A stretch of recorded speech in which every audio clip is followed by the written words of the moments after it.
Qol güləşi kənardan sadə idman kimi görünür, amma bu idmanla peşəkar yanaşdıqda anlayırsan ki, məsələ kimin güclü olduğunda deyil. Burada taktika, dözümlülük və bir saniyəlik düzgün qərar qələbəni müəyyənləşdirir. Qol güləşi yalnız qol gücünə əsaslanan idman növü kimi görünsə də, əslində burada bütün bədənin koordinasiyalı işi ön plana çıxır. Çiyin, bel və bilək əzələlərinin düzgün işləməsi, bədənin balansının qorunması və masada düzgün mövqeyi tutmaq idmançının nəticəsinə birbaşa təsir göstərir. Məşqlər zamanı idmançılar təkcə güclərini artırmır. Eyni zamanda çeviklik, dözümlülük və texniki bacarıqlarını da inkişaf etdirirlər. Mütəxəssislər bildirir ki, bu idman növündə sağlam və düzgün inkişaf üçün məşqlərə erkən yaşlardan başlamaq xüsusilə vacibdir. Bəs qol güləşi ilə məşğul olmağa neçə yaşından başlamaq olar? Bu idmanla məşğul olmaq üçün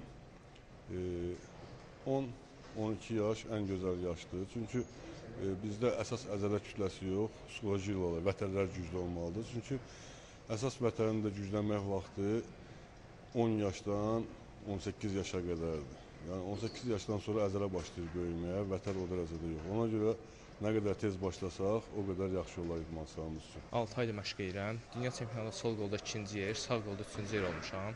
Məncə bu motivasiyadır. Bu idmanla maraqlansalar, məncə onlar da belə nailiyyətləri əldə edə biləcəklər.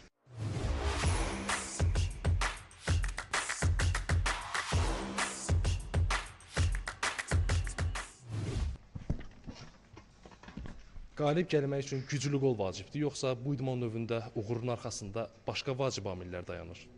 Armwrestling idman növündə mən deyərəm ki, təkcə güc bəs etmir. Burada dözümlülük, burada ağıl işlətmək, yəni bunların hamısı vəhdət təşkil eləməlidir ki, rəqibə güc gələsən. Məsələn, ola bilər ki, rəqib səndən fiziki güclüdür, amma sən surət, texnika istifadə eləməklə sən ona qalib gələ bilərsən. Yəni bu idmanda təkcə belə deyərik ki, güc bəs eləmir. Qol güləşində qalibiyyəti müəyyən edən əsas amillərdən biri də düzgün texnikadır. Təkcə güclü olmaq rəqib üzərində üstünlük qazanmaq üçün kifayət etmir.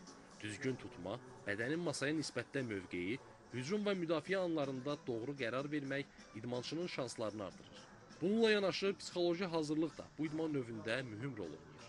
Rəqibin taktikasını düzgün analiz etmək, gərgin anlarda soyuqqanlı qalmaq və son ana qədər mübarizəni davam etdirmək təcrübə ilə formalaşır. Məhz bu xüsusiyyətlər qol güləşini güclə yanaşı, düşüncə və strategiya tələb edən idman növünə çevirir.